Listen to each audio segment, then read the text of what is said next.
Assalamualaikum warahmatullahi wabarakatuh. Kembali lagi dengan kami channel Share Soal bersama saya Prawira yang merupakan mahasiswa Diploma 4 PKN STAN. Di sini saya akan kembali membagikan soal TWK ya. Kali ini berdasarkan FR dari teman-teman yang sudah melaksanakan tes baru-baru ini di beberapa wilayah BKN ya, terutama terkait soal-soal kedinasan, SKD, TIU, TWK, dan juga TKP. Nah, kali ini kita akan berusaha untuk membahas soal penalaran berdasarkan FR. Mudah-mudahan bisa teman-teman gunakan untuk menjawab soal. Langsung saja kita masuk ke soal nomor 1. Oke, soal nomor 1, Fatih seorang anak yang saat ini sudah bekerja. Oke, sudah bekerja ya, kita catat dulu. Dan sudah menyelesaikan pendidikan tinggi. Oke, berarti sudah kuliah. Ia memiliki seorang adik yang masih duduk di sekolah menengah pertama dengan kondisi COVID-19 yang masih belum teratasi hingga saat ini. Maka semua pembelajaran dilakukan secara daring, sehingga Fatih sering dimintai tolong oleh adiknya untuk mengerjakan tugas sekolahnya ketika adiknya mengalami kesulitan. Sikap yang dilakukan oleh Fatih merupakan pengamalan nilai Pancasila keberapa?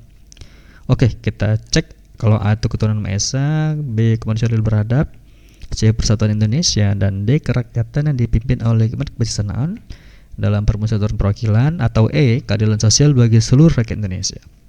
Baik, dalam menjawab soal TWK seperti ini ya, penalaran yang begitu panjang. Nah, jadi kita cukup lihat aja kata kuncinya. Jadi awalnya itu subjeknya itu adalah Fatih. Kita tanda dulu ada seorang namanya Fatih. Intinya dia sudah bekerja dan sudah selesai kuliah. Oke. Kemudian dia memiliki adik. Nah, adiknya ini katakanlah lagi sekolah ya, sekolah di SMP. Tapi kondisinya lagi COVID-19. Di sini kita catat. Oke. Jadi karena ada COVID-19 dilakukan secara daring.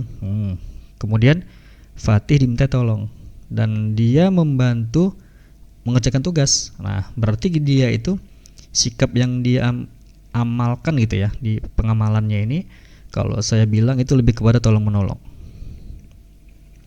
Tolong menolong.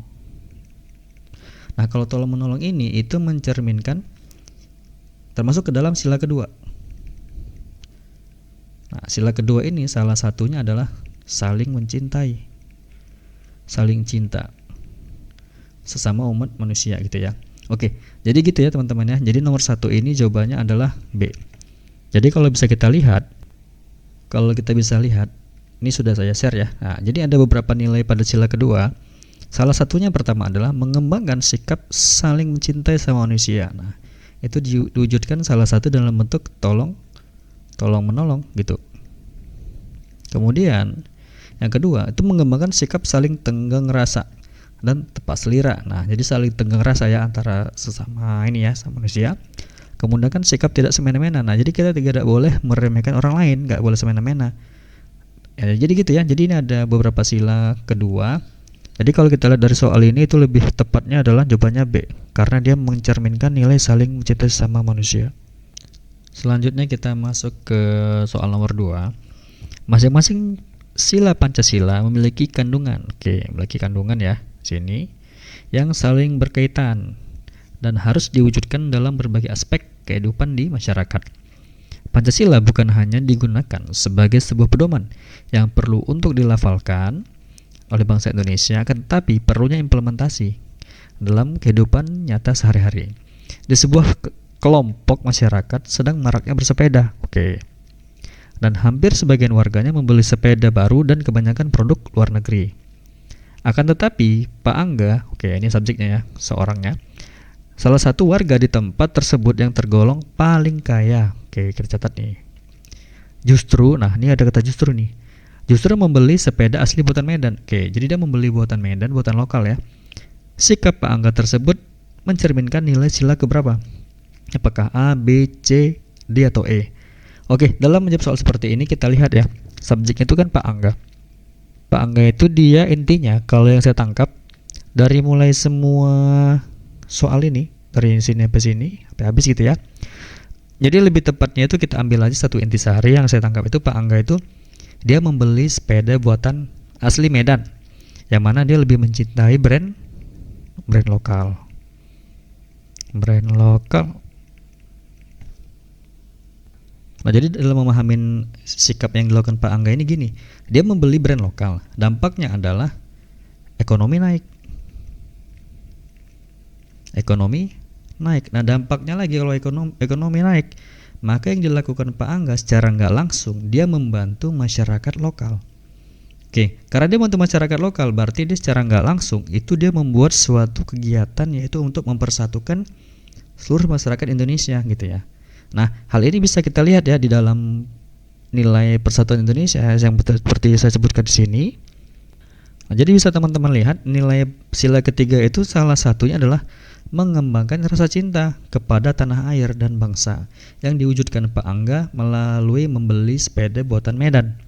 Kemudian dia juga mengembangkan rasa bangga. Nah, rasa bangga berkebangsaan dan bertanah air Indonesia. Nah, jadi intinya adalah yang saya pahami, jadi membeli sepeda buatan lokal itu justru mengembangkan produk-produk lokal dan menaikkan ekonomi secara lokal. Dan nanti itu akan mengembangkan rasa cinta kita kepada tanah air karena kita bangga terhadap apa yang diproduksi oleh dalam negeri. Maka jawabannya adalah C, yaitu sila persatuan Indonesia. Oke, kita masuk ke soal nomor 3. Desa Patumbak secara berkala menyelenggarakan kegiatan pemilihan kepala desa. Seluruh warga diharapkan untuk ikut serta berpartisipasi memberikan suaranya melalui pemilihan umum. Nah, jadi kalau kita lihat tadi intinya masyarakat itu wajib ikut ya, ikut pemilu kepala desa gitu ya. Pak Dana, oke ini ada namanya Pak Dana, itu merupakan salah satu warga di desa tersebut yang bekerja di pabrik. Di tempat Pak Dana bekerja sebenarnya memberikan izin apabila salah satu karyawannya akan mengikuti pemilihan kepala desa. Akan tetapi Pak Dana memilih untuk tetap berangkat bekerja daripada berpartisipasi untuk pemilu. Oke. Sikap yang dilakukan Pak Dana, nah sikap lagi ya. Sikap yang dilakukan Pak Dana ini bertentangan. Oke, jadi kita cari kalau tadi dua soal itu pengamalan sila, kalau ini justru malah bertentangan dengan sila keberapa gitu. Oke, kalau berbicara tentang pemilu, ini berarti kita berbicara tentang yang namanya sistem pemerintahan. Bisa ya? Jadi ada sistem pemerintahan. Oke. Nah, karena dampaknya pemilu ini akan merusak sistem pemerintahan, salah satunya di desa ya. Nah, di desa Patumbak tadi. Oke. Jadi sudah jelas ya, kalau berbicara sistem pemerintahan ini merupakan pengamalan daripada sila keempat. Yang mana ada ya jelas ya, kerakyatan dipimpin oleh hikmat kebijaksanaan dalam permusyawaratan perwakilan. Jadi ada kata musyawarah di sini, kemudian ada kata perwakilan juga ya. Nah, itu sistem pemerintahan. Jadi jawabannya yang tepat adalah D, karena kita berbicara sistem pemerintahan yang mana sistem pemerintahan ini kalau di sila keempat dia berbicara bagaimana perwujudan sistem pemerintahan itu bisa diterapkan. Karena demokrasi Indonesia itu sifatnya itu pemerintahannya itu dari rakyat, oleh rakyat, kemudian untuk rakyat. Nah, jadi gitu ya teman-teman ya. Dalam memahami soal seperti ini, kalau berbicara tentang sistem pemerintahan, yang tepat itu adalah jawabannya D, karena dia sangat bertentangan. Kenapa bertentangan? Karena Pak Dana lebih memilih untuk bekerja ketimbang dia ikut pemilu di desanya. Maka jawabannya adalah D, itu ya, pertentangannya terkait sila keempat. Kita masuk ke soal nomor 4. Wilayah Indonesia bagian timur merasa keberatan. Oke, kita catat dulu ya, merasa keberatan dengan bagian kalimat rumusan dasar negara dalam naskah Piagam Jakarta. Kalimat ini dimaksud adalah ketuhanan dengan berkewajiban menjalankan syariat Islam bagi pemeluk-pemeluknya. Oke, kita catat dulu ya. Sini kita tandai. Terhadap keberatan tersebut, sebelum sidang PPKI dimulai, Muhammad Hatta bersama beberapa tokoh yang lainnya mengadakan suatu rapat pendahuluan supaya tidak terpecah. Oke, ini ya, ada kata tidak terpecah gitu. Sebagai bangsa, tokoh pendiri bangsa bermusyawarah. Oh, ada kata bermusyawarah nih, hati-hati. Telah bermufakat untuk menghilangkan bagian kalimat tersebut dan menggantikannya dengan rumusan ketuhanan yang Maha Esa. Oke, jadi intinya diganti ya. Yang tadinya ini diganti dengan ini, yang ini. Jadi awalnya itu sila pertama bunyinya seperti ini, kemudian jadinya seperti ini nih, ketuhanan yang Maha Esa. pernyataan tersebut menunjukkan para pendiri negara dalam perumusan Pancasila memiliki komitmen untuk mewujudkan Pancasila sila keberapa? Apakah A, B, C, D, atau E? Oke, jadi dalam soal nomor 4 ini begitu kompleks ya. Jadi ada kata musyawarah gitu ya. Kalau musyawarah jelas itu mencerminkan nilai Pancasila permusyawaratan. Mufakat juga sama. Dan tapi intinya yang saya tangkap dari semua ini, walaupun dia bermusyawarah, walaupun dia menggantikan ketuhanan Yang Maha Esa, intinya tujuannya cuma satu, teman-teman. Tujuannya adalah ada kata ini nih, yang saya lingkari nih, supaya tidak terpecah. Nah, berbicara tidak terpecah terkait NKRI, maka itu lebih cepat, lebih tepat itu ya. Itu mencerminkan persatuan. Nah, kalau mencerminkan persatuan sudah jelas jawabannya adalah C.